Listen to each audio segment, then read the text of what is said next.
event. My name is Ajahn Namon from Thapparsat University and I'm the moderator of this event. So first of all, I would like to thank C Junction for organizing this event and for some brief introduction of C Junction is a public space actually for the weddings and events on Southeast Asia and this open to the public who want to study and to come to knowledge on Southeast Asia. And like this event, we ask Junction to organize these events on the dimension of poverty. I think Junction would be interested to organize issues about Southeast Asia. And for today's event, I meet the moderator, and we have three speakers with us today on the topics of hidden dimensions of poverty. And I would like to introduce the lady first. First is Mei-Ong. Mei-Ong is a associate researcher at the Swedish Institute for Development, based at German University. And then we have Claude Dependency, which is a ATD Fourth World Regional Coordinator for Asia. And we have Ajahn Visha from Thapparsat University. That is with the Faculty of Sociology and Anthropology and has been doing research on the homeless in Thailand, the Philippines, and in Japan. So with these three speakers, we are trying to kind of understand the hidden dimensions of poverty. And I would like to actually invite Mei-Ong first to give us ideas on how development policy affect the people and how the policy make the people being in a situation of poverty. And then you have learn to give the case studies of the poor or the homeless in the Philippines and Thailand. And then how you come up with a sort of not wrap up, but linking the case study with the elements of the nation of poverty, which is a research done by the International ATD Fourth World and Oxford University in 6 countries. So I would like to invite Mei-Ong first, please.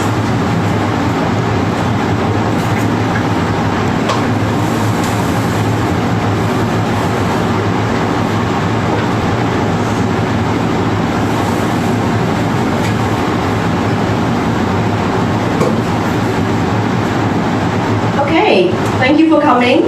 My name is Basin, and I'm a research associate at the Stockholm Environment Institute. And our research is on environment and development issues, and we work in Southeast Asia. I'm from Myanmar and also from the Southeast Asia region. So I'd like to talk to you about poverty alleviation. Development has been a key philosophy behind poverty alleviation in our region and many parts of the world. And so I want us to think critically about this current model of development and whether it's actually alleviating the people that are in need or adding additional burdens on them. And I'll take the approach from an environment perspective and people's reliance on natural resources as a way, the natural capital that they have, and the access to it is very important in addressing poverty or depleting those resources. Resources is important for not burdening those who are already in poverty. So I will tell you the story of the Chindwin River Basin. So the Chindwin River Basin, which very few people other than my own colleagues will have heard of, is in the border between Myanmar and India. It's actually quite a large river basin, and This is the area that we've been working in, SEI has been working in since 2013, and we've been conducting research on the impacts of climate change on communities as well as biodiversity. We've been doing livelihood surveys to understand at the household level how environmental impacts are being experienced.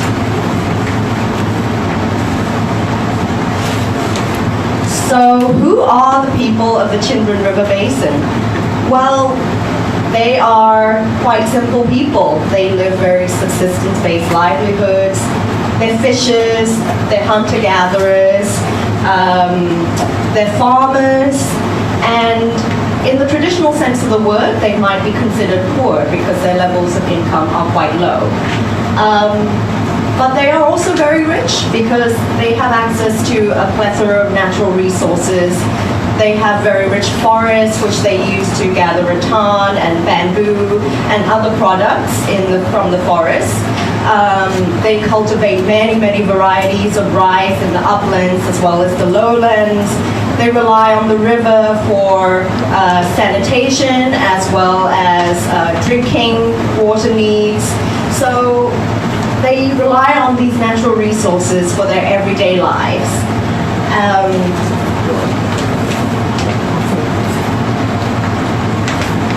So I wanted to show you a little bit of data about the livelihood dependency on natural resources. So not only are they basing their livelihoods on the ecosystem, but they also use the ecosystem as a way to get income. And we did a survey of 3 different sites in the Chindwin River Basin. And you can see that about 70% of household income is based on natural resources and the environment. So what they do is they're either selling fish, or they're farmers, or they're selling wild orchids from the forest. So the natural environment is very, very important to them. So some of you who are familiar with the region will know that Myanmar is in the least developed country status. And so poverty is a very big challenge in Myanmar, and especially this region where there are so many farmers and a lot of rural households.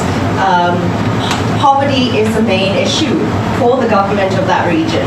And so what they really want to do is they want to decrease the level of poverty. They want to alleviate poverty through development. And so what does development look like? Well, development can look like roads, tube wells, the building of schools, and capacity building, all these things that we might be familiar with in the international development field. But development can also manifest into natural resource extraction. So that can come in the form of governments who issue licenses to extract resources. So these can be logging permits or mining permits, things of that nature, concessions for huge plantations. And in this region, we have a lot of different types of development. So we have a lot of licenses that are given to mining. So this is a small-scale sand mining operation. We also have coal, very rich in natural resources. So we have coal mining, and in the northern part of the Chindwin River Basin, there is jade mining, and there are lots of human rights violations in that sector, and driven by massive demand from China. And about 80% of the world's jade is from Myanmar. There are also logging concessions for teak forests in the northern part of Myanmar, as well as plantations for muskmelon and watermelon, also driven by demand from China.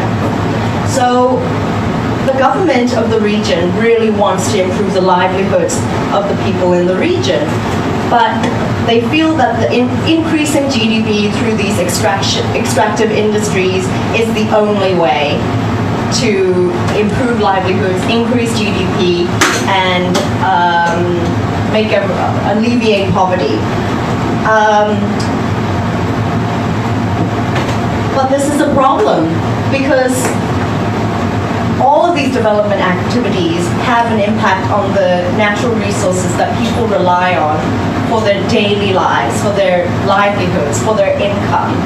And so the rich forests that people are relying on for foraging, for the bamboo, for the rattan to build their houses, are slowly disappearing.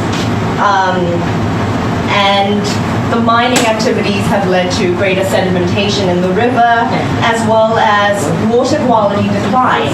And so in the past, people could drink the river water directly, but now they can't. So they are, the people of the Chindwin, their livelihoods are becoming more and more restricted. And the development is actually placing additional burdens on them that they didn't have before. So this is a picture of a road that is being built through Mahanyai forest. It's a very rich primary forest, and it is home to many different rare species, and people rely on the forest for different natural resources. But when you build a road, you have to cut lots of forests, and you have to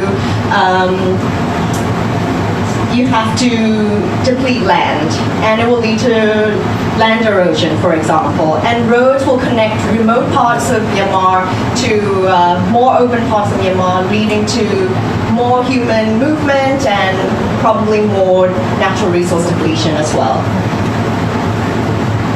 So what I want to say to you is that the model of development is putting additional burdens on people's lives. And what is happening now is that rather than relying on the forest like they did in the past, they now have to work in very hazardous professions like mining, and not even mining, maybe working in the rubble piles of mining, because they have no other choices. And their lives are becoming increasingly difficult and harder, and the money that is supposed to help improve their lives is actually not ending up helping them. And I think this is an important message that I want to frame the discussion, that the model of poverty alleviation in Southeast Asia and the rest of the world needs to be rethought, critically re-examined, and we need to have a discussion about how we can not impact the people who are on the ground and the lives of the poor in trying to alleviate poverty. So thank you.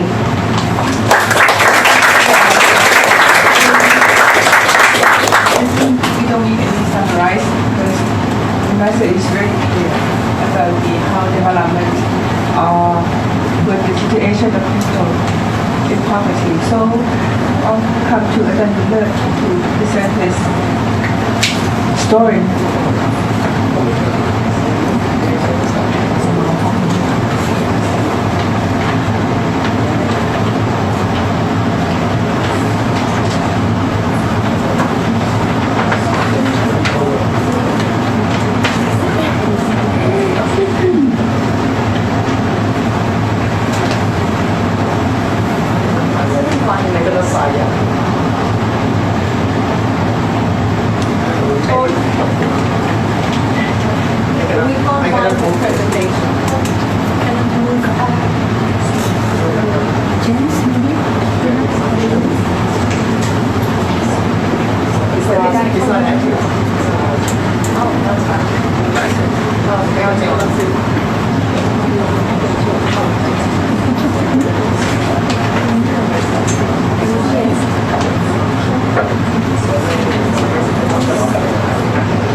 Good evening, everyone. Thank you for coming.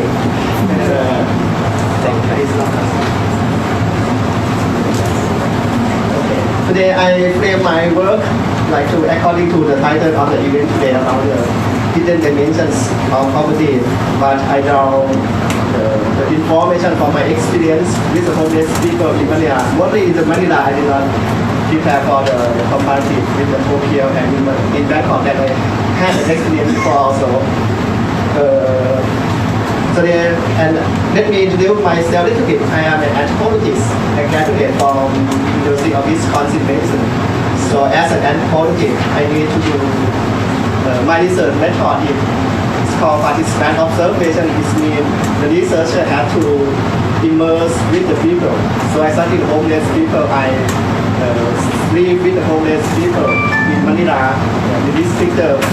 And I conduct my research for my dissertation about 14 months in Manila. I sleep on the sidewalk outside about 6 nights a week.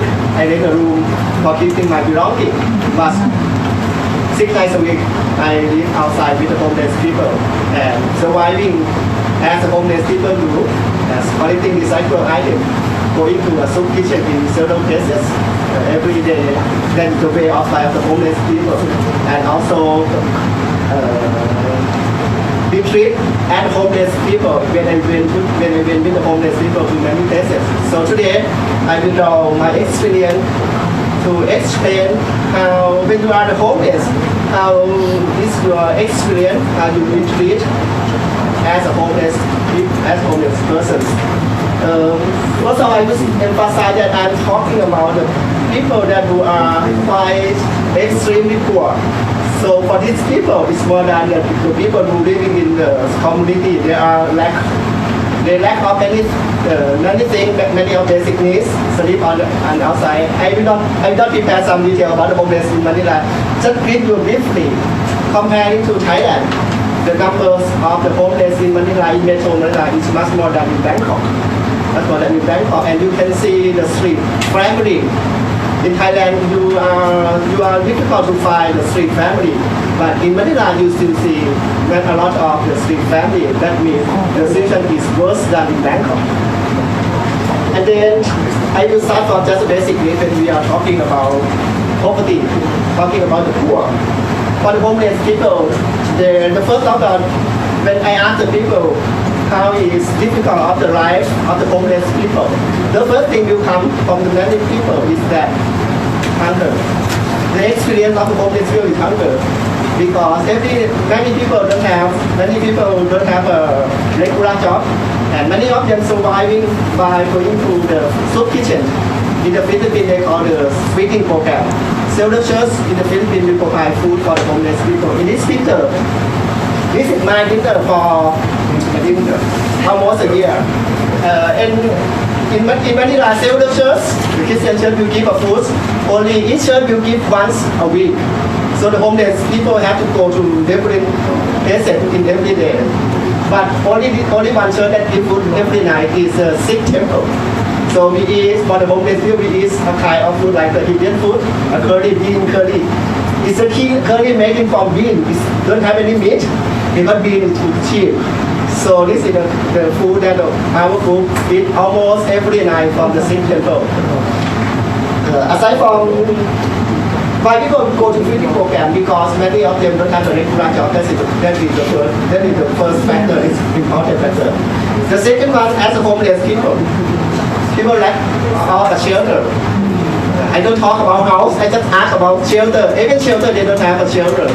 So for many people like me, mostly I sleep along the Manila Bay. But during the rainy season, it's very hard.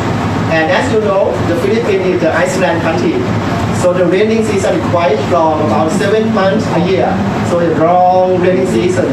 So it's difficult for the homeless people. This picture is quite good because we have a roof in front of the building that homeless people can sleep. But to go to sleep in this place, people have to walk more than 2 kilometers every night. From the park to go to this building, it means we have to walk for far away. That's it. Become the routine of the homeless people. That's walking. In Tagalog, I speak Tagalog, you will say that lakat means walking is our life. So it's our daily life, so people have to walk.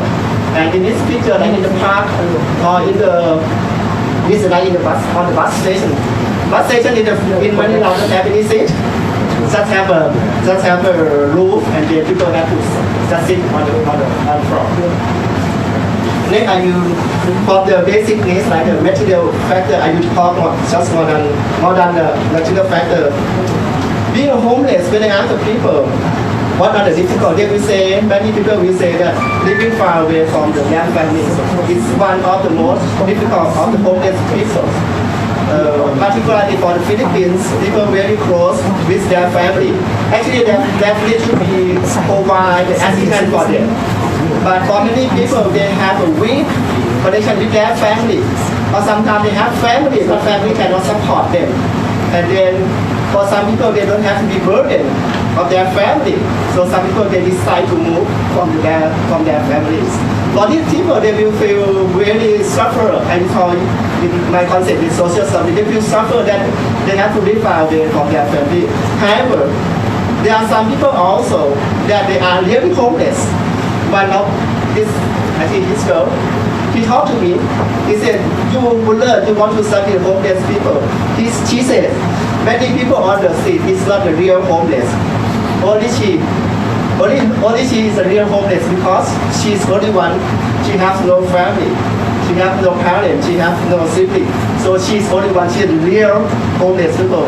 To be isolated, to living far from their family, that is one part of their people think that how the life of the homeless is so hard." Next, I will talk about the job.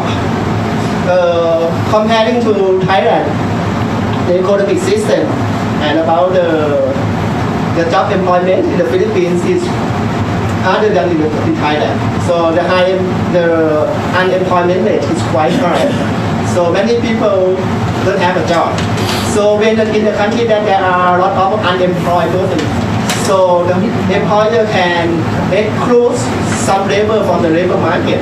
And one character of the homeless people that make them, why they cannot get a job, they are the ex-convict. Ex-convict people who have the experience in jail, they are very difficult to getting job.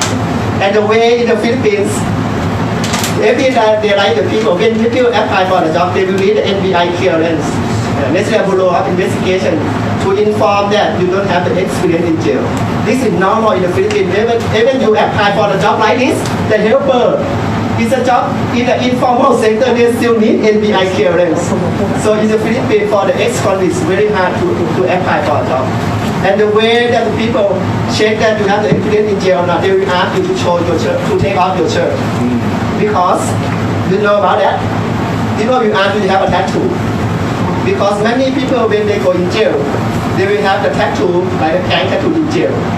So the way that informal way to check that you have exit in jail or not, you will ask you to check off your shirt. Even me, I was asked also because someone want to hire me, but want to check me first, take off your shirt.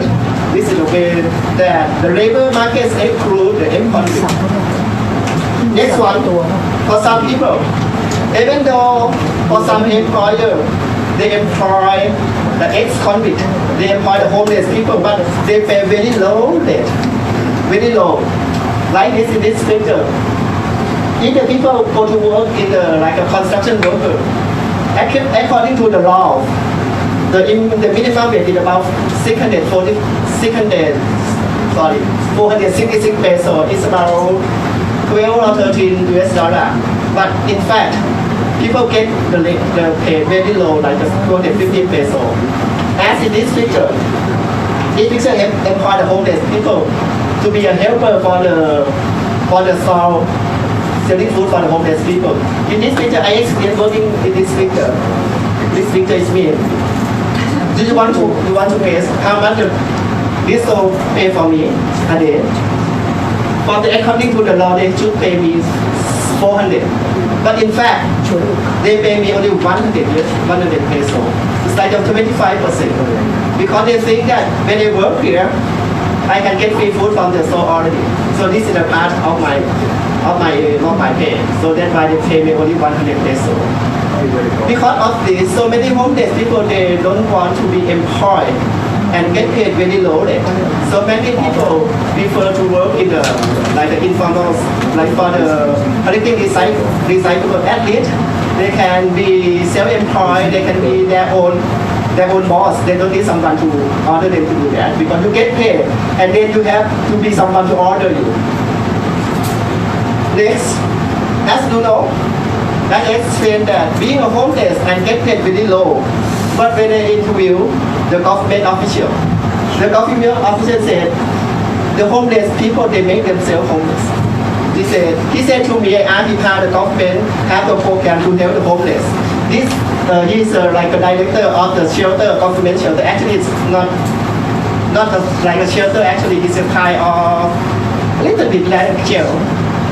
And I asked them how the government have a program to help the homeless. He said, if the homeless people don't help themselves, how I can help them? So you will see that the homeless people be blamed. They always be blamed that they make themselves be homeless. And I said, actually when people go to work, they get paid very low. So when they get paid very low, they don't want to work. But they will be blamed that they are not patient enough. They are not diligent enough. So this is a way that the homeless people be blamed, be disdained by the system. I asked the homeless people one guy, he's very nice guy. Actually, this guy, he has a bachelor degree. I can compare that the situation in the Philippines is very hard. In Thailand, I never know the homeless people who have a bachelor degree. But in the Philippines, you see some homeless people, actually they have the bachelor degree. That means the employment system, their economy is quite worse. In this picture, I asked them, what do you think? Because as government official said, homelessness is a choice. But he said very, very clear. He said it's not a problem of choice, but it's a problem of chance.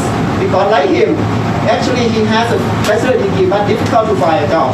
And he was kicked out from their family because he born from his mom is Filipino, but his father is foreigner. So like in the Philippines, as you know, that many people work with a foreigner and then their family is broken. So he also born from the broken family. But actually he is quite behaved. Don't use that, don't use at all. Another issue that is from my dissertations, because as I said, I experienced a lot with the homeless, with the faith-based organization that many several churches that provide food for the homeless. And I learned actually for the anthropological concept, I will say church is a kind of everyday violence. This means they routinize the exploitation to make the homeless life acceptable. Because when they ask the church that how your program help the homeless people, mostly the church give only food. But they don't care after giving food how the people can stand by their own. Even though the church put the people that you need to work, you need to be patient to work and get very low pay. So it becomes normalized the exploit system. So in anthropology we call deroutinize, legitimize the exploit system and make the homeless people accept it. Did not mention about the structural problem, about how to enforce the law that the homeless people and the poor can get paid according to the law. That's nothing. They don't talk anything about that. The last issue, actually in my research, I'm talking about social suffering. To be the homeless, I talk a lot like a negative way, but how the people can survive, how the people can deal with it, how the people make sense of their life. One thing that keeps the homeless, their life still viable. Even though the homeless in the Manila, even though their situation is quite hard, they can say their life is difficult but happy. One way to tell themselves that their life is difficult but happy, the first thing is that they can tell themselves that at least they can stand up by their own. At least they don't need the burden of their family. So this woman, she's very close with me, she's very nice. And become homeless because she is paid for about 50 years old and difficult to find job. I don't want to be a burden of their needs and benefit. And she says, when you are here, you eat pride. So it's a way to sometimes being a homeless, is a kind of to salvage their dignity. Because when they live with the people who are extremely poor, so that's like already. Okay, thanks. So when they live with the people who are really poor, say they don't need to be ashamed because we are equally poor, we are equally homeless. It's different from where live with the people that do not know how you are to be burdened. So that's how the people can salvage their dignity. So my summary is quite simple. Right. Instead of thinking poverty as personal problem, actually this is for sociology. You need to consider it as a public issue and considering structural factor of poverty. This I derive from my experience with the homeless. Thank you very much. Thank you very much, Chindwin. I think we should proceed to have a survey later. We will save some time for Q&A session later.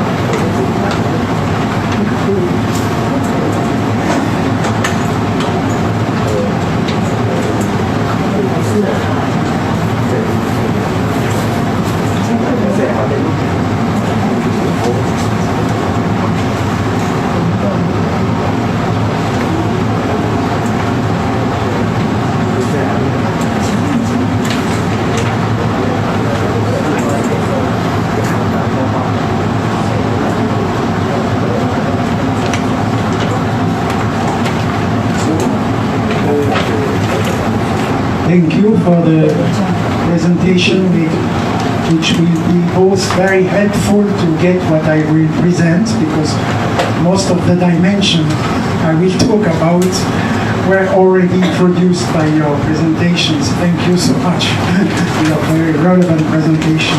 I am Claude from APD Fourth World Organization. I am kind of full-time volunteer with my wife here, Patricia. We have been working for many years alongside very poor families and communities in different countries in Europe and in West Africa and in Asia. That's not at all the beginning of my PowerPoint. Go to it.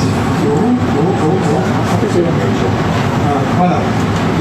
Here we are. That's the title of the research, the participatory research I will present now. My role in this research was to support the implementation, especially of the methodology with our partners in Bangladesh, an organization called MATI, working in the northern Bangladesh, focusing on the self-defined community development. This research has been run by APD Fourth World Organization and Oxford University. Why did we run such a research? So you can read, I won't be long on the rationale. It's now widely recognized that poverty is multidimensional. You can refer to the Multidimensional Poverty Index developed by Oxford Poverty and Human Development Initiative. But certain dimensions have gone unrecognized so far, and the interaction between the different dimensions of poverty is so far very poorly understood and analyzed. So we run this research in different continents. So in 3 northern countries, USA, France and UK, and 3 southern countries, Bolivia, Tanzania and Bangladesh, to have insights to work from different social, economic and cultural contexts. So what was the goal of this research? It was to come to a broader understanding of the multidimensional nature of poverty and to work with different kinds of people at equal level. I will come back to it using a methodology called the merging of knowledge. I won't detail this methodology now. You have the main aspects here. You can ask more about it. Just to say, this research is sought to support a collaborative work between people with different kind of knowledge. First, the people with experience of poverty, having a life knowledge. Secondly, actors, being social actors, educational actors, professional actors, political actors, whatever actors, with a practical knowledge, and then researchers, so-called commonly researchers, which are academics with academic knowledge. But in this research, everyone is a researcher. And it results in a co-creation of knowledge from the participation, identification of question, point of agreement, disagreement, and recommendation or proposals. I will explain more about how it works and how it has been implemented in Bangladesh. What are the steps of the research? Yes.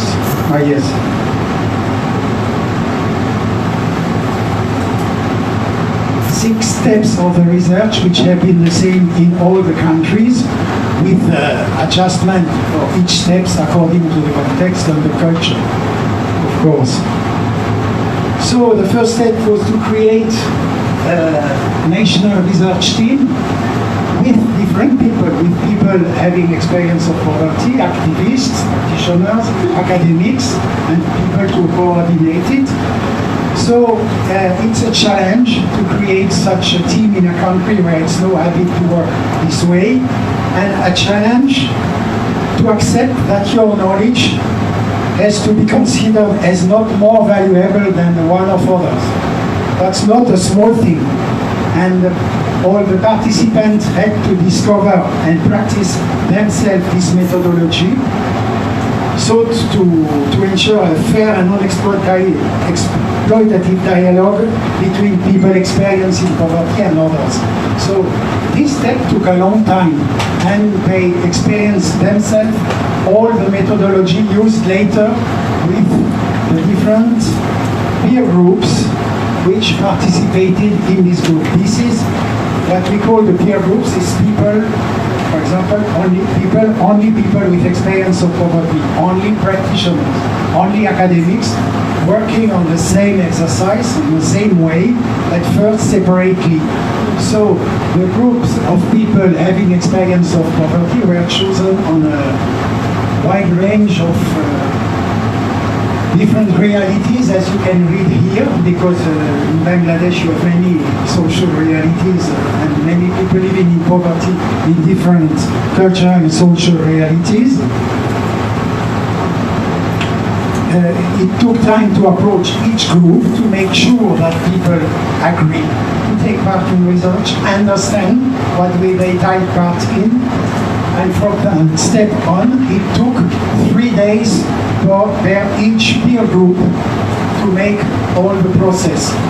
We started with very easy exercises because for the people everything was new.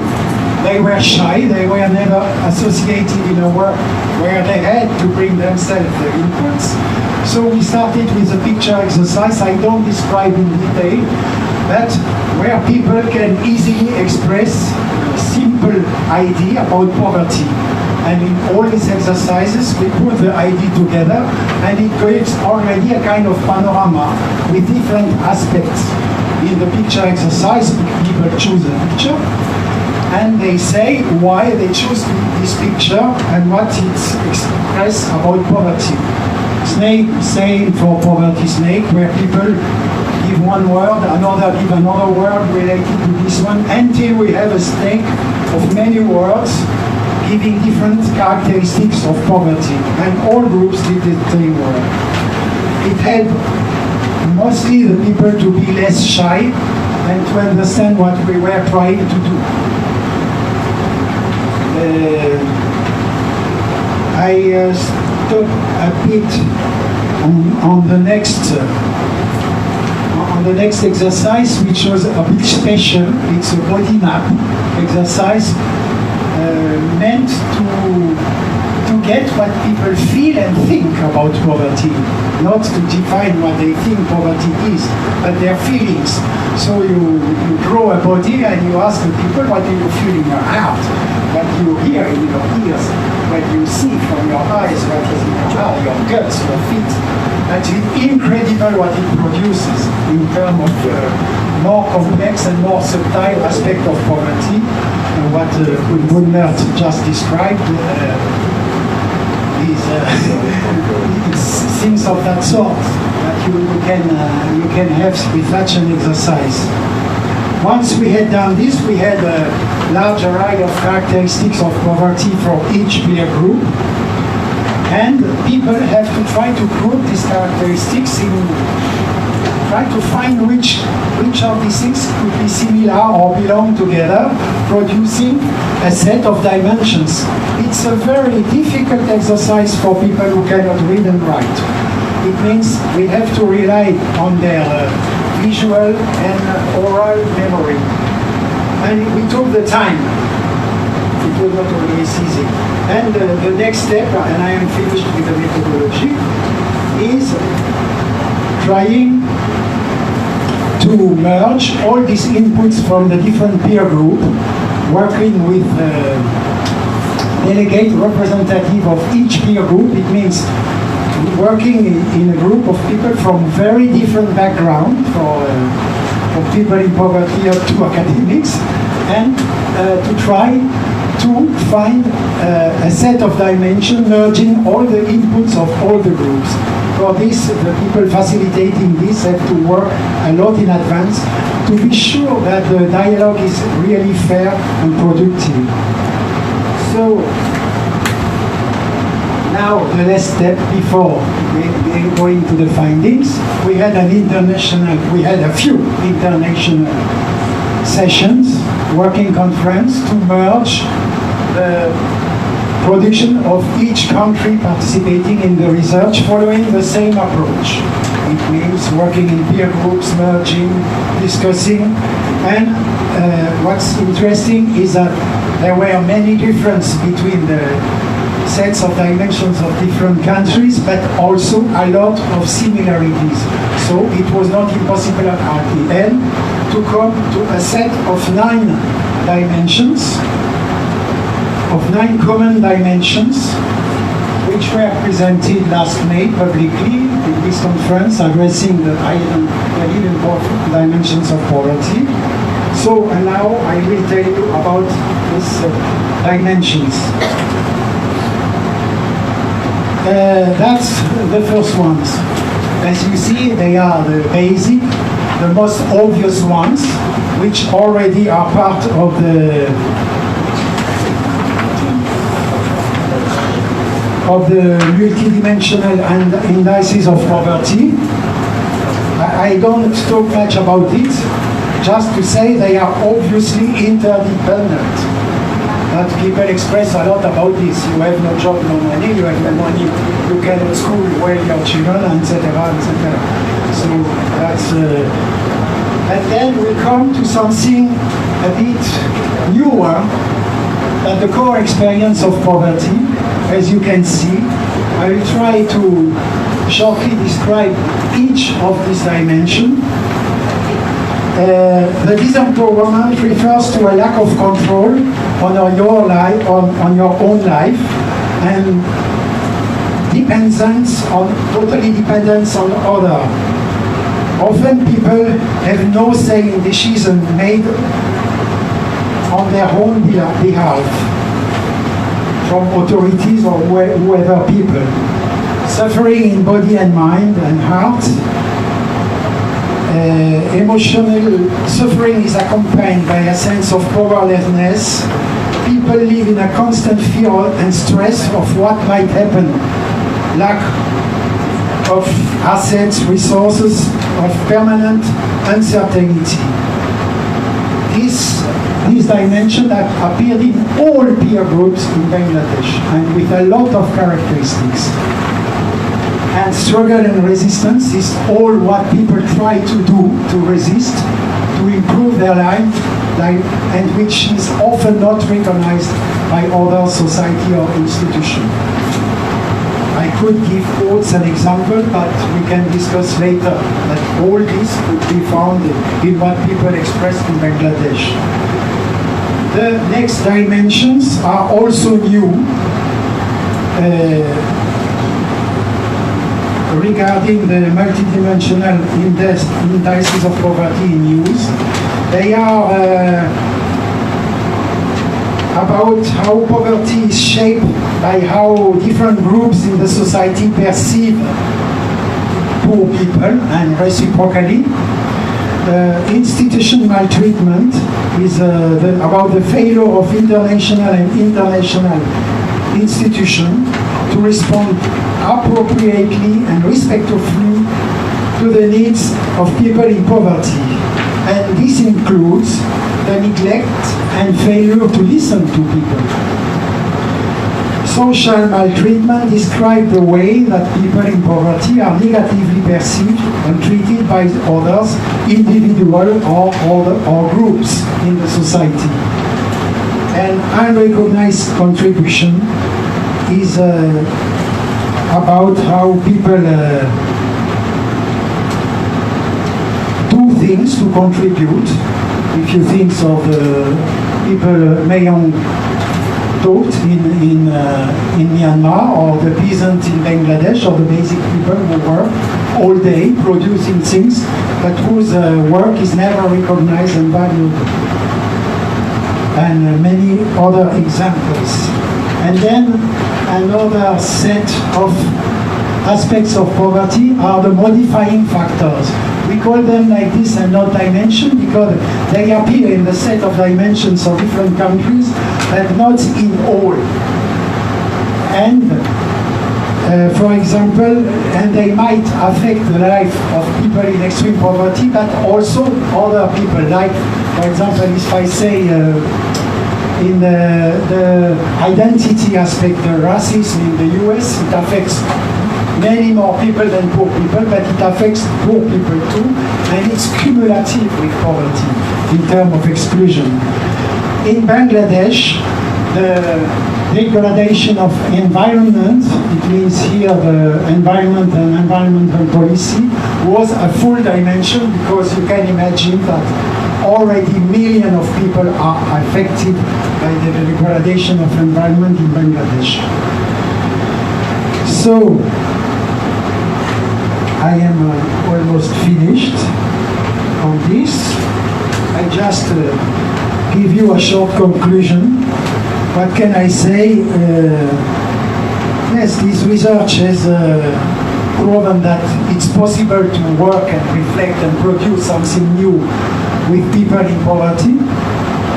And what can we say other than recommending that it could be a more common practice to associate people having experience of poverty when we worked designing policies, programs. They would be surely much more appropriate and efficient. So thank you.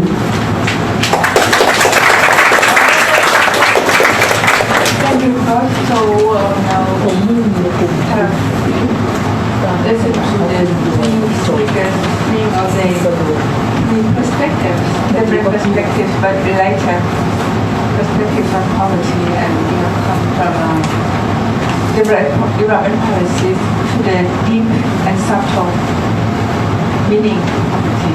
So I think we have around half an hour time for the Q&A discussion. So if you would like to have some comments or questions, please do.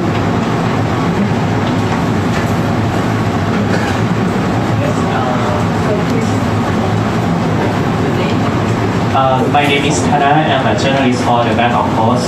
So as you mentioned that poverty is a structural problem, and you refer to a case study in Southeast Asia like the Philippines and Myanmar. So I would like to know how the government can address the issue properly, and considering mentioned case study in ASEAN, and next year, I mean this year Thailand is the ASEAN chair, and next year will be Vietnam.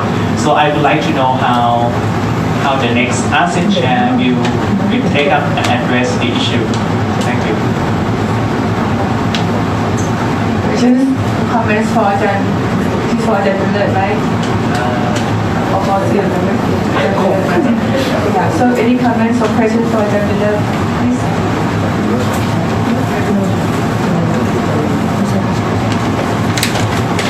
Thank you.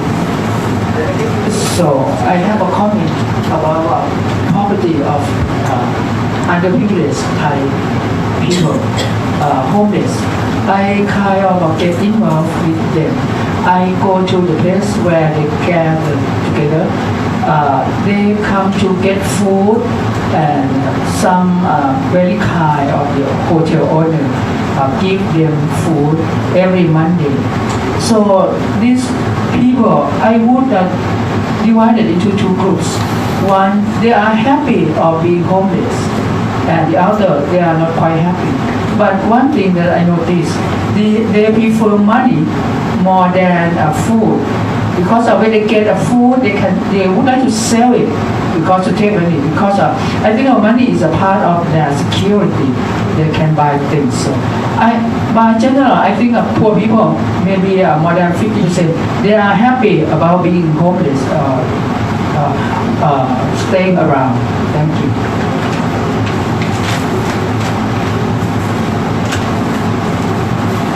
Yeah, I think it's related to the last presentation. My name is Galvin and I'm from ILO. We just want to know what you said that the last sentence just now. You said that the poor people have valuable ideas on how this problem might be addressed. I would like to know what are those ideas, and maybe that's something that we should know. Yeah.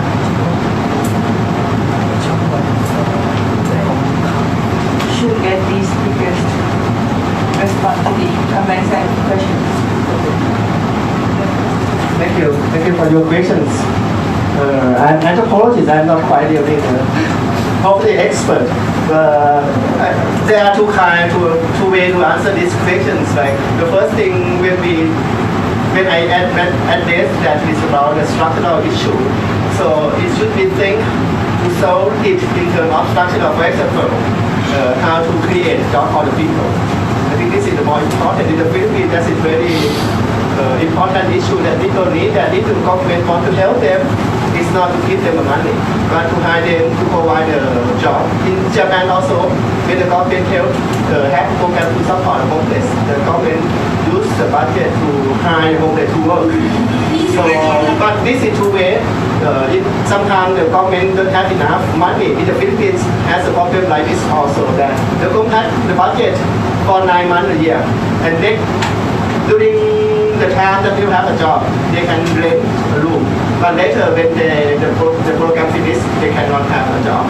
So, but overall, it's about the system that need to create a job. So I think that's an important issue. And also, I cannot say about solving the issue of poverty in general, because it needs to be provide a program for the different people that need a different issue. But for Thai, I would say that it needs to be stop blaming the people. The Thai government or any government, it needs to be stop blaming the poor. That they make themselves poor. I think that is about the serious issue about the attitude. And then stop just giving money and let the people he said a little bit that you give money for the poor, but actually you need the people to spend that money, and then the money go back to the store, to the some corporate, the big corporate that earn that money. That you spend the money to pass the money to the corporate.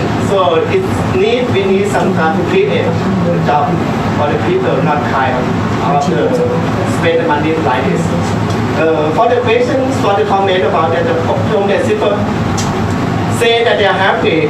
In the Philippines also, when my dissertation talking about the difficult but happy, and I try to understand why people say their lives happy.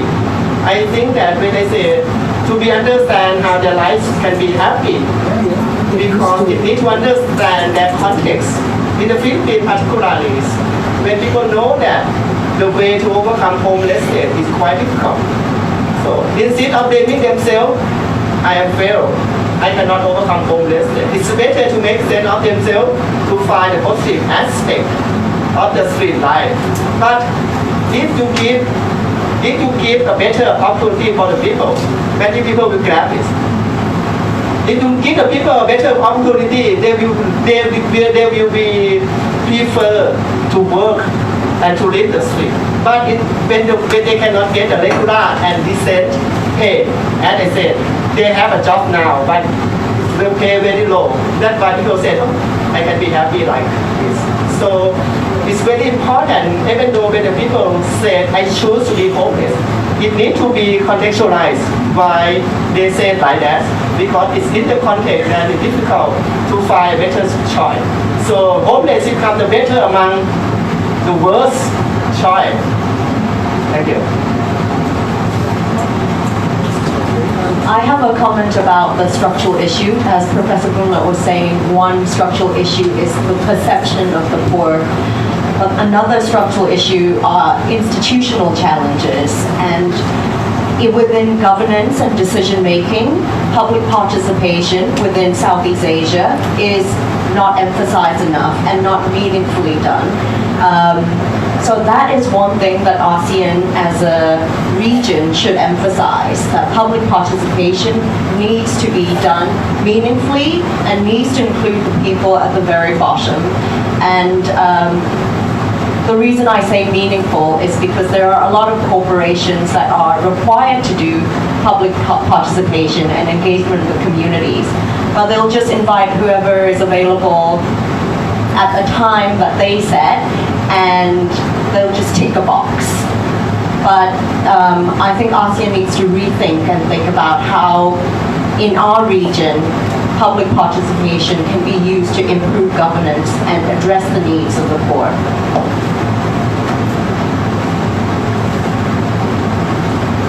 To answer your questions, I don't know. I have plenty of examples in my head after so many years. I will give you an example. It means what. One example is already what Chindwin told. Homeless people in Manila are told to go to work. Explain, but when people go to work, they have an experience from work which doesn't feel like working this way. They are told to be work.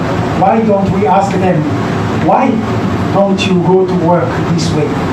They would have an answer which would help to find the right solution. I give you another example from Manila. We used to know a group of family living near a bridge in Navotas, in Metro Manila. Every day, a team sent by the municipality came to destroy the shelters made of tarpaulin and piece of food of these families. Every day before the night, these families have to rebuild their shelters. And a man living there in a meeting we organized said, they come every day to destroy your place, but no one came to ask me why we are living there. Asking him why we are living there, there would be maybe another answer to this problem. Of course, I didn't want the people to stay here, but maybe we could have found another solution. I am part of a thematic working group on education in Asia Pacific for SDG 4. We had a nice conference recently, and there was a whole group work on collecting data about equity, equal access to education. But nowhere it has been recommended to talk with people why their children don't want to go to school. They know it perfectly because they know how they are treated by school staff and teachers and other people. Their children know, and the parents also know how they are treated, but they are not asked. So it's not in the data, so we don't have the good solutions for this.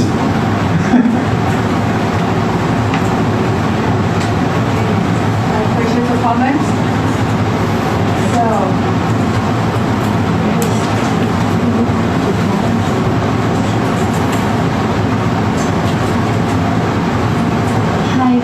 my name is Pin. I'm from the University of Copenhagen, and my question is for Claude.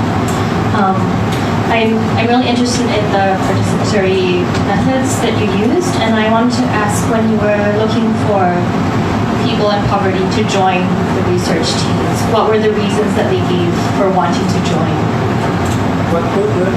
Why did they want to join the research team?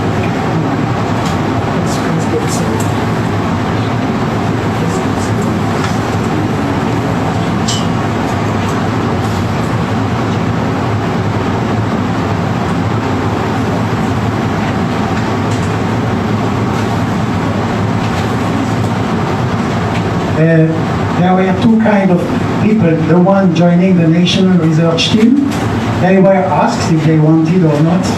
And recently we evaluated it, why they joined, and they all said because it was about poverty, and because we could express our own opinion on equal footing with other people. That was one thing. And the people in outreach peer group, I cannot say they choose to be part. They were contacted sometimes by other organizations that people were explained. What made them maybe confident is that the facilitators we trained in Bangladesh right away from the first meeting on created fair conditions where everyone could talk, be listened to, note it down, and no aggressive attitude or being looked down upon and so on. That's maybe what I can say. But it took time for people to understand. It took not only one meeting to understand really the research. It's okay. I'm pretty loud. I'm Jasmine. I'm just traveling. Just a question. I guess it's a two-part question. One, were there incentives for the people to come, or they willingly chose to volunteer? Was there something like, oh, we'll provide food in the intern, or we'll provide shelter or something of that sort during the research? And did you find that the homeless people were, I wouldn't say it's not friendly, but how did they feel about you joining them and researching them, and how did they accept that?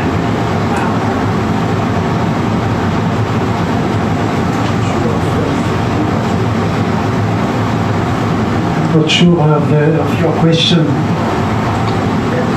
One was towards you. The first one, the question was for you about the research. If people were, how were they? What were their incentives? Were there incentives for people to join? Did you promise food or shelter? Okay. No. Okay, it was pure volunteer. Yes. Part of the peer groups people, community people, I mean, were already in programs of the MATI organization or partners leading the research, and other were through other partner organizations who were already trained to understand the research. So the people maybe when they had a whole day meeting, they got a snack and a small compensation of their income lost when the meeting was over a whole day. But the compensation was not such that they would come for the money. In the beginning, it took them time to see, to consider the thing, but once they discovered that it was a place to express themselves, to be considered in what they expressed, then it took another value. It really works.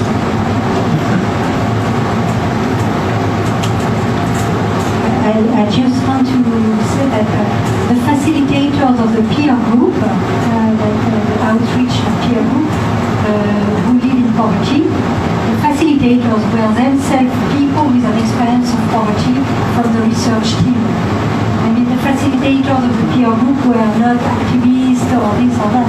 It's the members of the national research team with an experience of poverty who facilitated the groups of people with an experience of poverty. And academics facilitated the groups of academics, practitioners facilitated the groups of practitioners. So that's an element that was very important for the people, that facilitators were their peers and not people who are Thank you thank you for your question. It's very important questions, and for me, basically that I did not prepare anything, so people have to be participate with me for free for volunteer.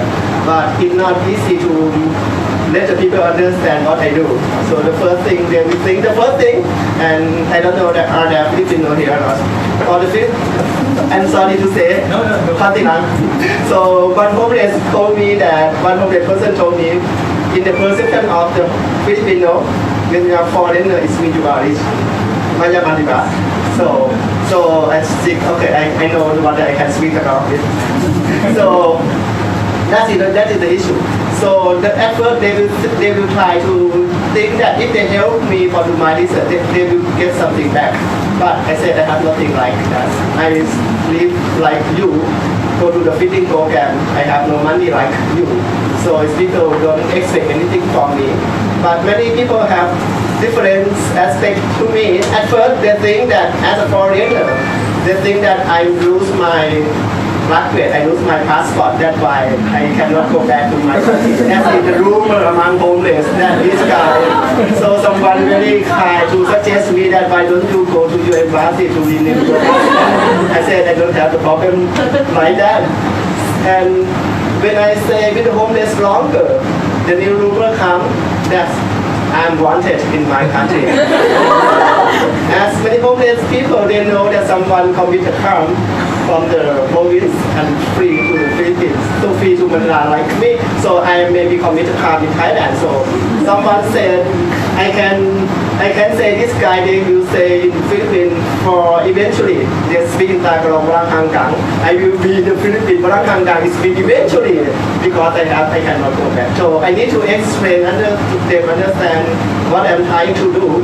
And I said that I know that the homeless people will not trust people easily.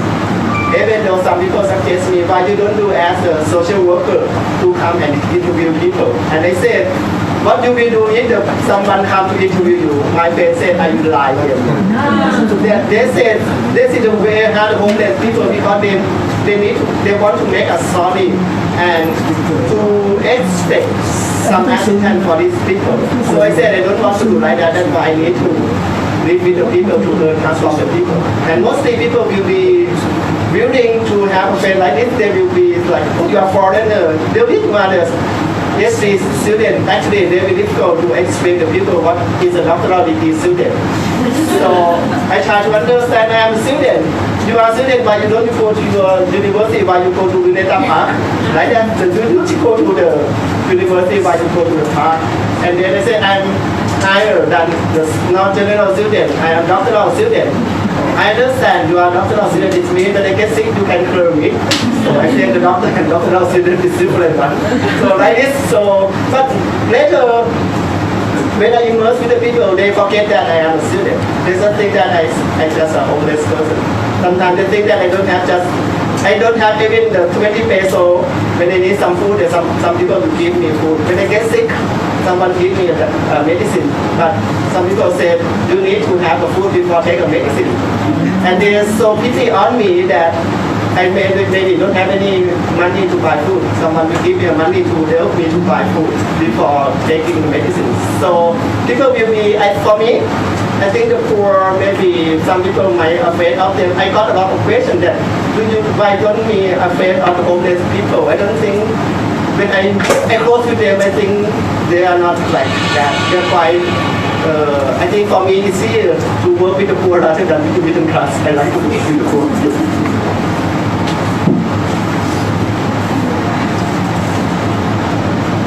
Any more comments?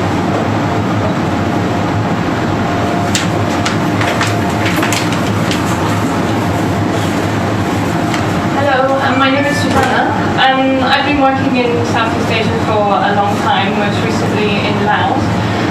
My question is about, the whole participatory approach in getting inputs and insights from the people themselves is central to a lot of the work that NGOs are doing in this region. But of course, in a number of the countries in this neighborhood, it's very difficult to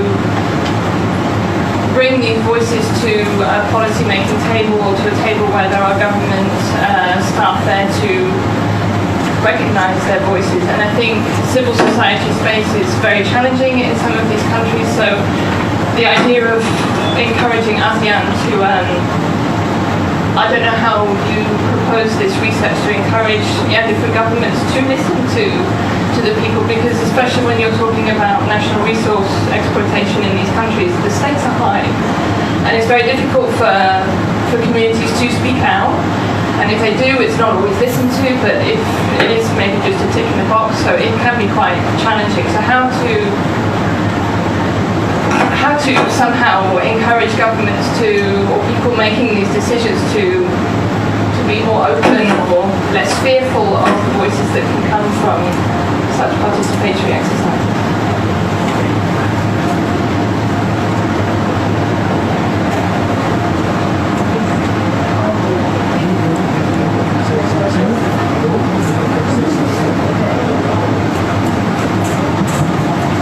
I think that's a really good question, and we as researchers really struggle to even bridge the gap between research and policy ourselves.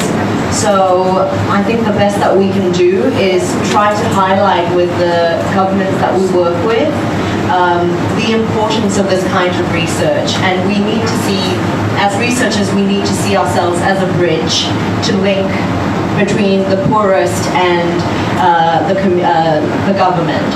And I also think that there is a lot of power in subnational governments. I think the national government is very detached from reality, and in Myanmar, where we've been working in the Zagai region, the local government is actually very aware of the issues within their community, and they do connect with their community on all sorts of different issues. So I think the top-down approach to governance is actually really an issue, and I know that in our region we struggle to balance the power and have more power in the state and regional governments, but we need to empower state and regional governments so that they recognize their role in helping their communities. I'm not such an expert on about what things cost, but it's clear if a government or whatever national or structure wants to have a more participatory approach, it takes to organize spaces where people can share about their life experience. It takes methodology, time, and approach of the people.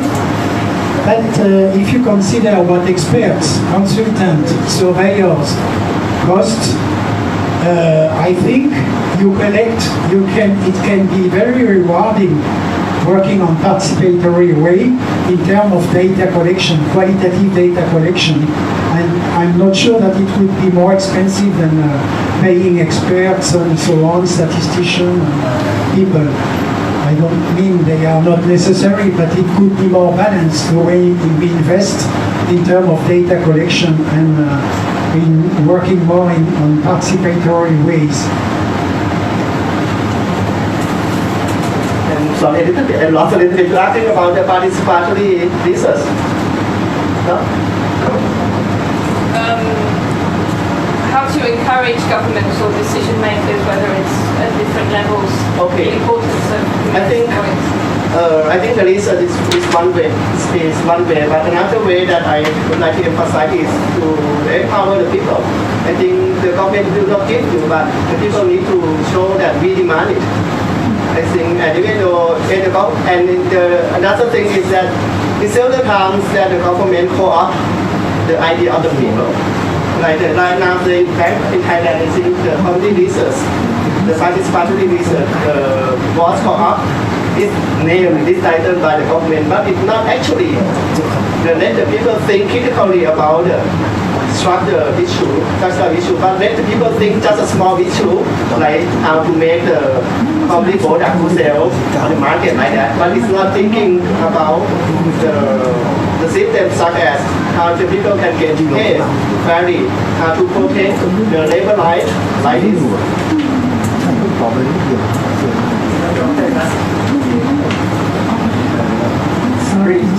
the second question, I just would like to know your views about the SDG 1. Because we talk so much about poverty eradication in 2030, which is the SDG goals. What do you think is how do you feel this? Whether we are really moving toward the eradication of the poverty, or because for us it doesn't seem that if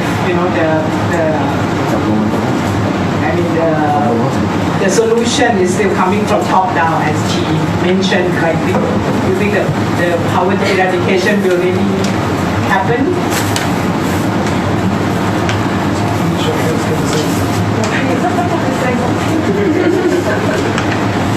The problem with SDGs that they are goals. You know that they are dialectic between goals and way. If the SDGs would be more away, it means not to reach the goal of leaving no one behind, but on the way trying to leave no one behind to reach the goal. It would be completely different. It means the approach is to reach these goals should be a participatory one. Already, just in terms of collection of qualitative data, that we don't have many things we don't know because we don't ask the people, we don't give the opportunity to contribute. That's maybe the problem of SDGs, but I think it will surely progress.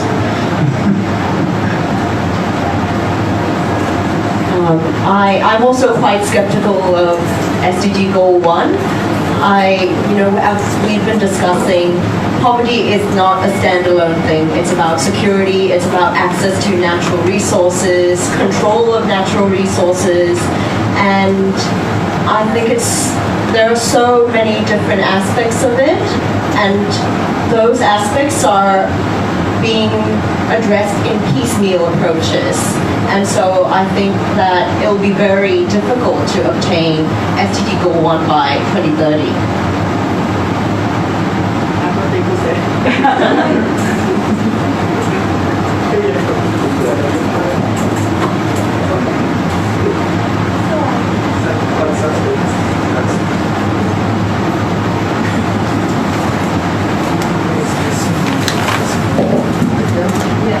Thank you. Hi, my name is Michael from Stockholm Environment Institute. Thank you for all of the presentations.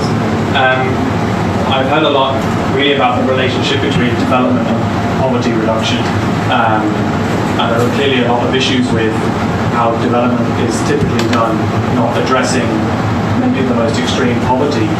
But the region has made a lot of progress in reducing the level of poverty, but not on inequality. So how much of it is about the relationship between poverty and inequality, and is that one of the hidden dimensions of poverty, relational poverty, i.e. poverty?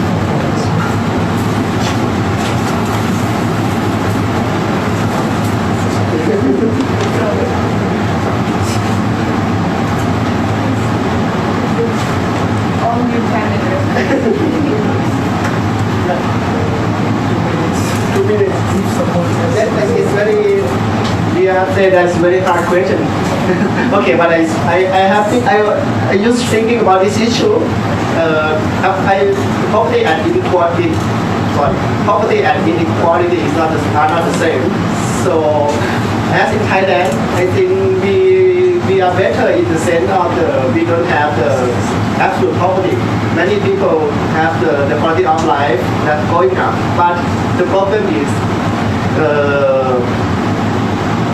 the increase of the quality of life of the poor is smaller than the high of the upper class.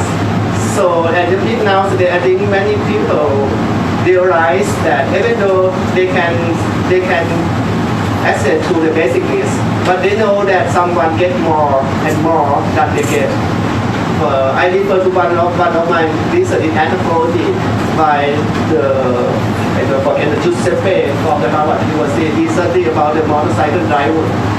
Motorcycle driver is so pathetic. Yeah.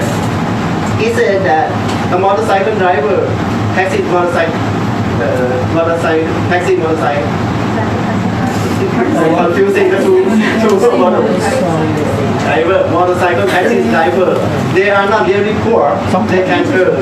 But the way they work, they as a messenger, they know that when they send the message, they as a messenger to go to the office of the poor, to the office of the rich, they know that the rich is much better than their own.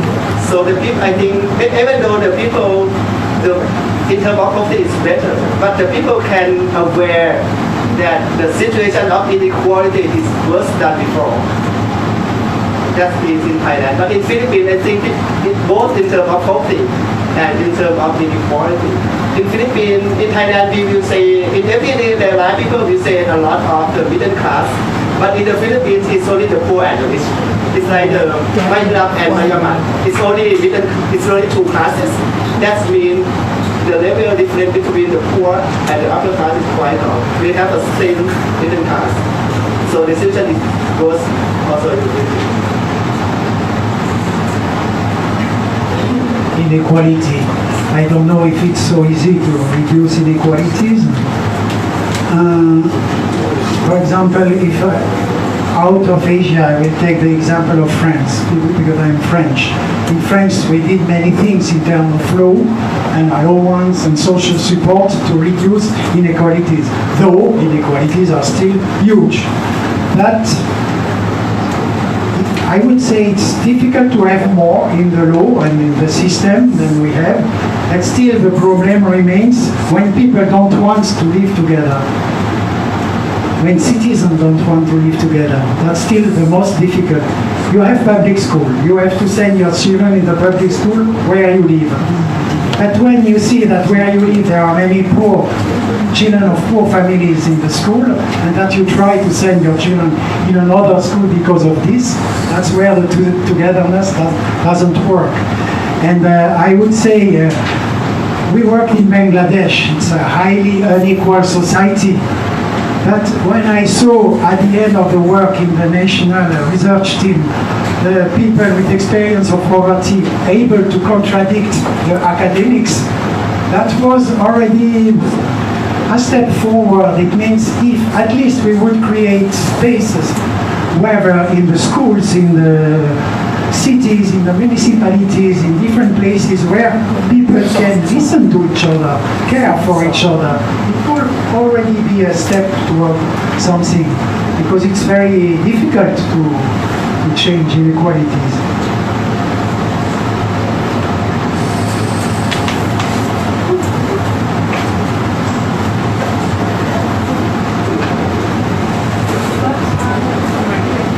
My questions to you again. Sorry, but probably the other panelists also can reflect on this. So I work in the urban team at SCI Asia. So what was interesting for me is that you had these participatory exercises done with two different groups, the urban and the rural poor, and then you conflated these two ideas. So my question to you is, how similar or how different are these two types of poverty? Also, how easy or challenging was it to conflate these two concepts? Thank you.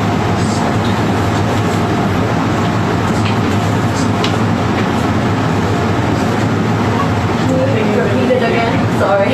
So you had the participatory exercise with two groups separately, right? First with the urban poor and then with the rural poor, and then you kind of put these two data sets together to get your framework of a general, like a poverty framework. So my question is, how similar or different is urban versus rural poor? You mean rural and urban? I remember now, I worked a lot on it. On many aspects, the fundamental aspects of basic needs and mental pain and suffering, it was almost the same. Urban had aspects on drug addiction, overpopulation. Rural people had aspects on environment degradation and natural disasters and so on. That's maybe the most difference. But then when it's about ethnic minorities, they have the same, almost the same, many similarities in terms of being looked down upon by as well services and neighborhood and so on. I can, we can discuss later, maybe more in detail if you are interested.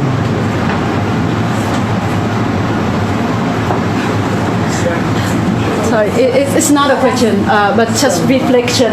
Because I think your presentation have brought out important point, which is or important dimension of poverty, which is dignity, which if you look at development goal or many development frameworks, you don't see that dimension of dignity in such thing.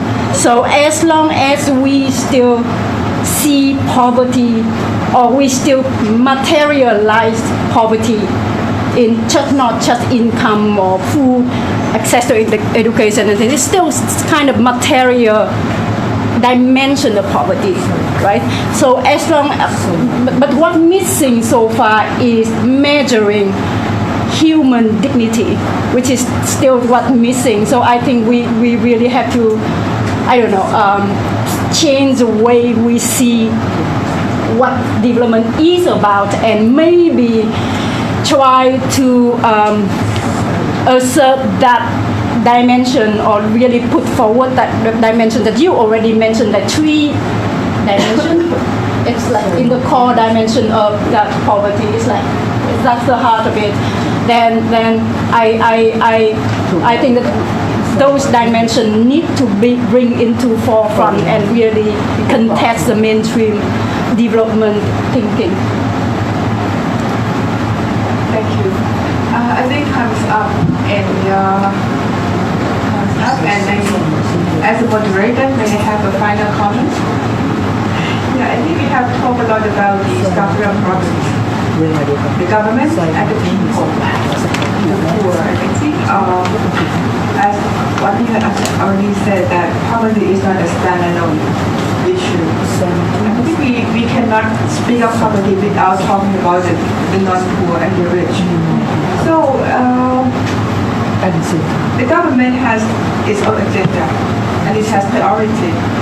But how could we make the people, the general people, realize and aware that we are in the situation of such a big difference between the poor and the non-poor. Besides talking to the government and how to make them aware of the participatory approach to the policy making, how could we make the people in general be aware of the problems and help us to think of how could we be out of the situation? How can we have people working with us to not just dealing with the government, but the people, the poor and non-poor? I think this is very important. Besides tackling about the problem of the government, that's not the only way to bring us out of this depression. So thank you very much for this stimulating atmosphere, and thank you. We all attend the learn and work for this fruitful presentation. And thank all of you for joining us. And we have a snacks outside, and please also the some donation box. Please feel free to have a snack and make donation to this event that we have. Can think of future events of this kind. Thank you very much.